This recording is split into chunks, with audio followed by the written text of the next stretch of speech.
আজ প্রায় অনেক দিন পর আমি আজকে তোমাদের সামনে একটা নতুন ভিডিও নিয়ে চলে এসেছি। প্রায় 2 মাস তো হবে। এখন আমি রেডি হয়ে নিয়েছি, যাবো এখন রান্না পুজো প্রসাদ খেতে, যেহেতু আজকে বিশ্বকর্মা পুজো। আর এখানে সৃজাকেও রেডি করেছি। আর নুঙ্গি স্টেশনে আমাদের ভিড় শুধু দেখো, সবাই বেরিয়েছে ঘুরতে যাবে।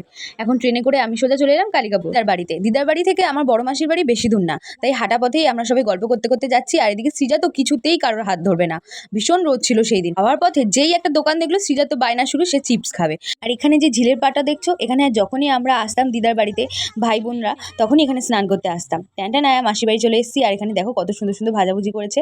আর এই উনুনটায় রান্না হয়েছিল কত কিছু। আমার তো এই ডালের চচ্চড়িটা দারুণ লাগে পান্তা ভাতের সাথে। চলো ঝটপট খেয়ে নিই। দেখেছো এলাহি আয়োজন যেন। রান্না পুজোর প্রসাদ খেতে কার না ভালো লাগে, আমার তো ভীষণ ভালো লাগে। তোমরাও কিন্তু কমেন্ট করে জানিয়ে। খেয়ে দিয়ে একটু বাইরেটা এসে দাঁড়াতেই দেখলাম এখানে কত সুন্দর সুন্দর র্যাবিট। আর এখানে সৃজা তো তাদেরকে দেখে ভীষণ খুশি, সে ওদেরকে নিয়েই খেলায় ব্যস্ত। যাই হোক, আজকে দিনটা বেশ সুন্দর করেই কাটালাম। আর এই যে আমার দিদা, তোমরা তো সবাই চেনো।